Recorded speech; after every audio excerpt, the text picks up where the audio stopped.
সেদিন জনাব মামুনুল হক, বাংলাদেশ খেলাফত আন্দোলন, মাওলানা মামুনুল হক, উনাকে যখন আমি ইন্টারভিউ করতেছিলাম উনিও কিন্তু আমাকে এরকম বলেছিলেন যে তাকে আসলে সিস্টেম করে হারানো হয়েছে।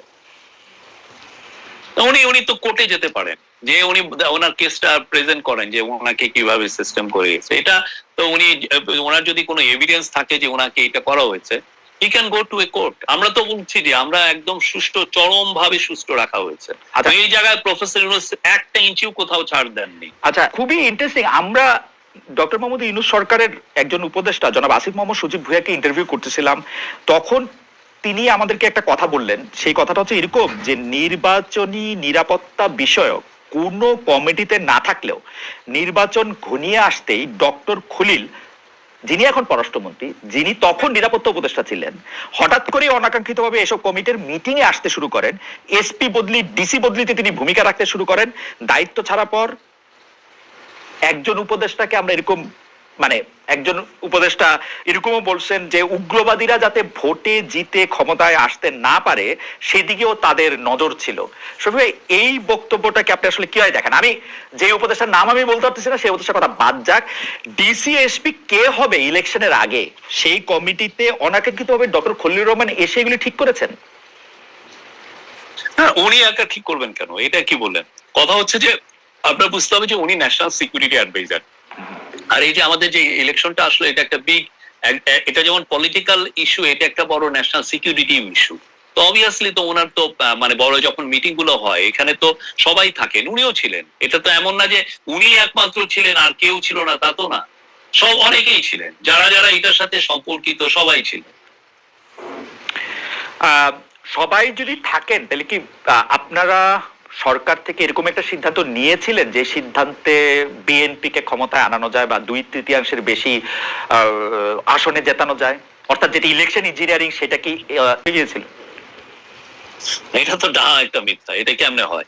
আমরা একটা, আমাদের প্রফেসর ইউনূস প্রথম থেকেই তার ডিটারমিনেশন ছিল যে জাতিকে একটা খুব ভালো ইলেকশন উনি উপহার দিবেন, যেটা ফেয়ার, যেটা সেই জন্য আলোকে দেখেন উনি পুরো পৃথিবীর সব প্রত্যেকটা দেশকেই, বড় বড় দেশকে অ্যাপ্রোচ করা হয়েছে তারা যাতে ইলেকশন মনিটর পাঠায়। এবং ইউরোপিয়ান ইউনিয়ন, তারা সাধারণত কোনো দেশে তেমন একটা পাঠাতে চায় না, তারা ওদের লার্জেস্ট টিমকে পাঠিয়েছে। তো এই পুরো ইলেকশনের আয়োজনটা প্রথম থেকে শেষ পর্যন্ত স্বচ্ছ ছিল, ইলেকশনটা স্বচ্ছ ছিল। এবং কালকে না পরশু দেখেন নেত্র নিউজ, তারা 8,000 লোকের কে ইয়ে করেছিল, 8,000 তারা ডেটা নিয়েছে। তো তারা, আপনি দেখেন সবার verdict, it's a fair, free, fair election, A to Z. এখন এই যে ধরনের কথা কে বলে আমি জানি না। আমি আপনার একটু মনে করে দিবা কে বলে। সাবেক একজন উপদেষ্টা জনাব মাহফুজ আলম, যাকে আপনি খুবই, মানে আমি স্নেহ বলবো না, মানে একটু খুবই রেসপেক্ট করেন, খুবই আপনি তাকে। তো জনাব মাহফুজ আলম বলছেন নির্বাচনী বাটোয়ারা মেনে নিয়ে এখন বিরোধিতার নাটক করবেন না। নির্বাচনের বাটোয়ারার প্রসঙ্গ তিনি বলছেন যে এটি একটা ভাগ বাটোয়ারার নির্বাচন হয়েছে। ওনার, উনি যেটা বলেছেন সেটা আমি মানে খুবই দুঃখজনক। এটা ওনার আমার মনে হয় না বলা ঠিক হয়েছে। এই যে বাংলাদেশের ইতিহাসে এর চেয়ে সুন্দর ইলেকশন কবে হয়েছে আমার মনে নাই। আমি নিজে একজন সাংবাদিক ছিলাম এবং আমি খুব ক্লোজলি এটা দেখেছি, এবং আমি দেখেছি যে আমাদের গভর্নমেন্ট কতটা সিনসিয়ার ছিল। আপনারা যে কোনো বিচারে, যে কোনো ইয়ের থেকে আপনারা এই ইলেকশনটা দেখেন, এর চেয়ে ফ্রি ফেয়ার ইলেকশন বাংলাদেশের হিস্ট্রিতে হয় না। এই যে আমি যে ধরে আছি এখন, আমার এই যে দেখেন এই ইয়ের কালো দাগটা এখনো আছে। ইভেন যে মানে প্রত্যেকটা কাজে খুব সুষ্ঠুভাবে করা হয়েছে এবং প্রত্যেকটা কাজ খুব সুচারুভাবে করা হয়েছে।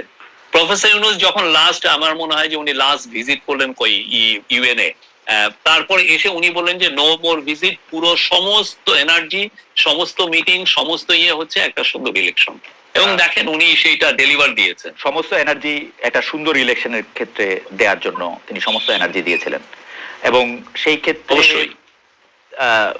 আপনাদের কোনো প্রেফারেন্স ছিল যে কোনো উগ্রবাদী সরকার ক্ষমতায় না আসুক? কারণ জনাব মামুনুল হক, বাংলাদেশ খেলাফত আন্দোলন, মাওলানা মামুনুল হক, উনাকে যখন আমি ইন্টারভিউ করতেছিলাম উনিও কিন্তু আমাকে এরকম বলেছিলেন যে তাকে আসলে সিস্টেম করে হারানো হয়েছে।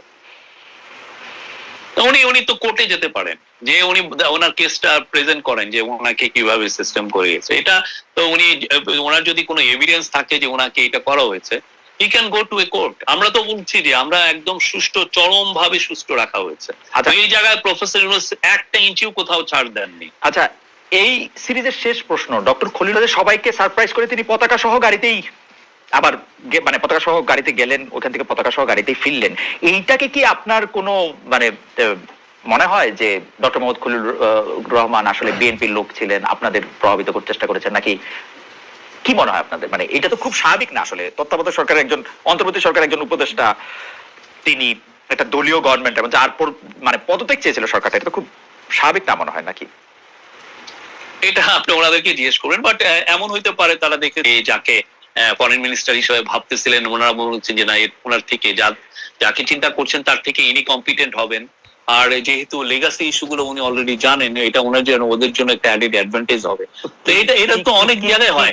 আপনি ইউএসএ, আপনাকে আমি বলি, আপনি ইউএসএ আপনি দেখবেন ওদের অনেক সময় ওদের ন্যাশনাল সিকিউরিটি অ্যাডভাইজার বলেন বা ওদের ইভেন ডিফেন্স মিনিস্টার বলেন, বলেন, এদের অনেকে যেটা ডেমোক্রেটিক অ্যাডমিনিস্ট্রেশনে থাকে, অনেক সময় রিপাবলিকানরা এসেও তাকে রেখে দেয়। আমি নামটা আমি আপনাকে বলি, আপনি হয়তো বিচ্ছিন্ন উদাহরণ দিতে পারবেন, কিন্তু বাংলাদেশের মতো দেশের কাছে যে কয়টা জায়গা খুবই সিগনিফিকেন্ট, তার মধ্যে পররাষ্ট্র উপদেষ্টা একটা, পররাষ্ট্রমন্ত্রী একটা, আমরা দেখেছি যে অন্তর্বর্তী সরকারের অ্যাটর্নি জেনারেল এই সরকারের আইনমন্ত্রী হয়েছেন, আমরা দেখতে পাচ্ছি যে নিরাপত্তা উপদেষ্টা পররাষ্ট্রমন্ত্রী হচ্ছেন, আমরা দেখতে পাচ্ছি যে প্রেসিডেন্ট থেকে যাচ্ছেন।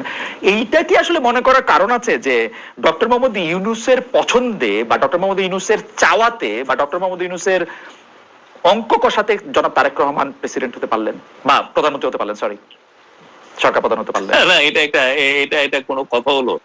এটা একদমই মানে কথা হলো, ঠিক হলো না আর কি। মানে আমি কথাটা, না, এটা বানোয়ার কথা, এটা বানোয়ার কথা। না, এটা একটা বানোয়ার।